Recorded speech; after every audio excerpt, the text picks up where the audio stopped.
Hi guys! Welcome to my class. Our topic for today is to compare and order rational numbers.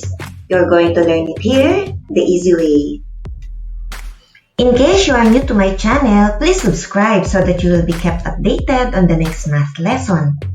Then, like and share so that you can also help other students. We are going to learn today how to compare decimals and fractions, and we are going to compare and order rational numbers. Rational number are numbers written when two integers are divided as a over b, provided that b is not equal to 0. Rational numbers are integers and whole numbers. Whole numbers are basic counting numbers starting from 0, while integers are negative numbers, 0, and positive numbers. Let us recall the comparing symbols. If the mouse is facing the left, it is greater than. If the mouse is facing the right, it is less than. And if there are two lines that is parallel and horizontal, that is equal to. I want you to take note that in comparing numbers, the mouse will always face the bigger number. Let us work on this example so that you will be guided. Fill in the box with less than, greater than, or equal to make the statement true. What symbol are you going to write between negative 2.6 and 1.3? Let us draw a number line so that everything will be clear to you. Let us locate the negative 2.6 on the number line. And locate the 1.3 on the number line also. I want you to keep in your mind that if the number is on the number line and it is from the left going to the right, it is arranged from least to greatest. While the number from the right going to the left, it is arranged from greatest to least.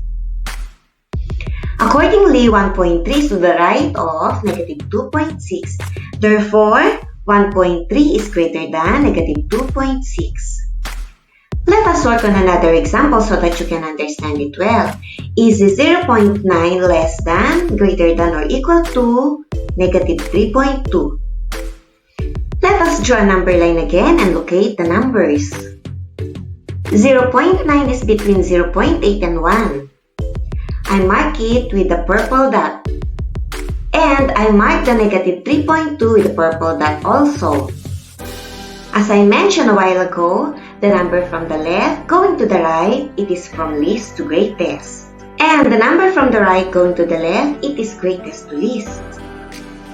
You can see that 0.9 is to the right of negative 3.2. Accordingly, 0.9 is bigger than negative 3.2. Or 0.9 is greater than negative 3.2. Let us work on another example so that you can hit it off. Is negative 2.7 less than, greater than, or equal to negative 1.1? Let us locate the given numbers on the number line. Negative 2.7 is between negative 2.8 and negative 2.6. I mark it with a black dot. While negative 1.1 is between negative 1.2 and negative 1. I mark it with a black dot also. Again, I want to remind you that from left going to the right, the numbers are from least to greatest. While from right going to the left, the numbers are greatest to least.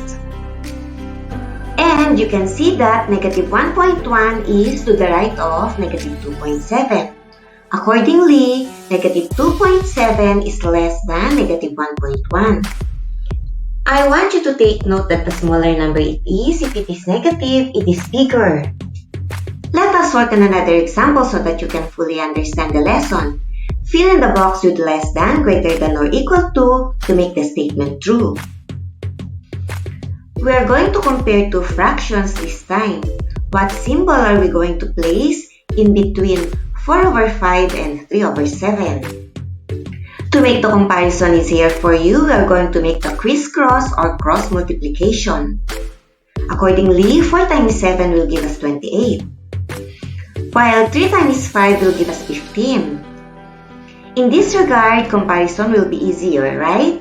Therefore, 28 is bigger than 15. And 4 over 5 is greater than 3 over 7. Let us us work on another example so that you can perfectly understand the lesson. Is negative 2/3 less than, greater than, or equal to negative 2/5? Applying the crisscross or cross multiplication product, negative 2 times 5 will give us negative 10, while 3 times negative 2 will give us negative 6. Correspondingly, it will be easier for us to compare negative 10 and negative 6. I want you to remember that the greater number it is, if there is a negative sign, it is smaller. Consequently, negative 2 over 3 is smaller than negative 2 over 5. On that account, we have learned how to compare decimals and fractions. Now, let us move to study how to compare and order rational numbers. Let us work on this example so that you will be guided. Order the set 1.46, negative 3 and 1/2, and negative 2 and 3/4 from greatest to least. I want you to take note that in comparing rational numbers, we need to write all the numbers to be compared on the same format. Since we have 1.46, we are going to write the negative 3 and 1/2 as a decimal number. Appropriately, we're going to multiply the denominator with the whole number and add the numerator with its product. Therefore, 2 times 3 plus 1 divided by 2, it will give us negative 7 all over 2, which is equal to negative 3.5. Let us work on the third number to be ordered from greatest to least.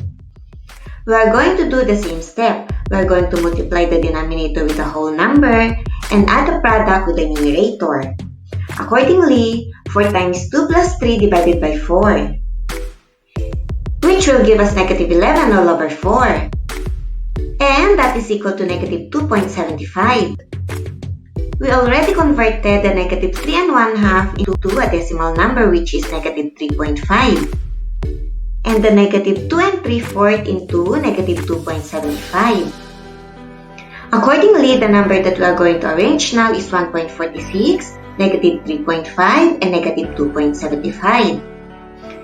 Let us use the number line so that everything will be clear to you.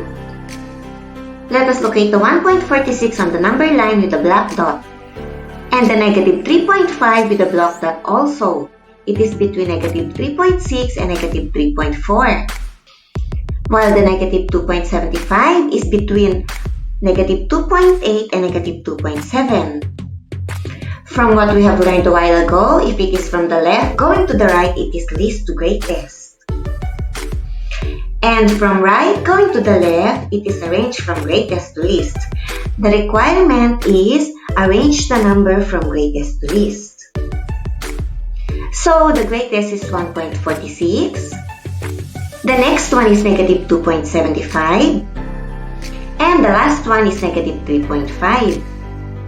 Accordingly, the order of the given number from greatest to least is 1.46, negative 2 and 3/4, and negative 3 and 1/2. It is easy, right?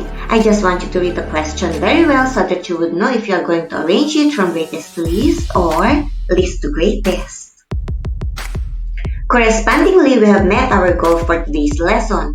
We have learned how to compare decimals and fractions, and we have learned how to compare and order rational numbers.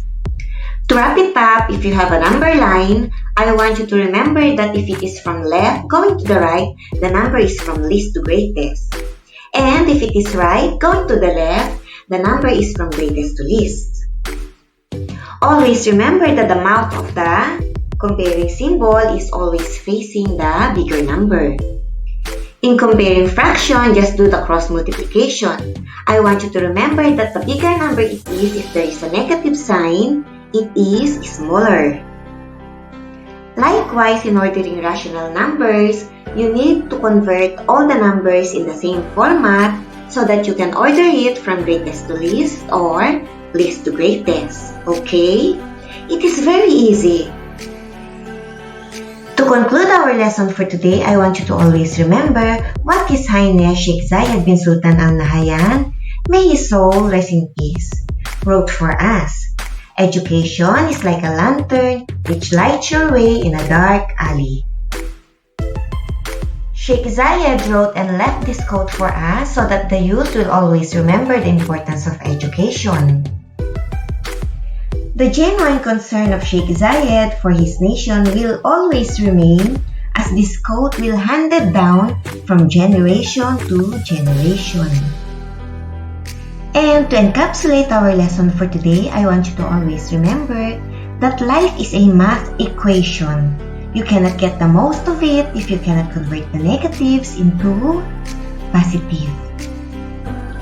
I do hope you have learned a lot for today's topic and you find it easy, okay? Till next math lesson, bye-bye!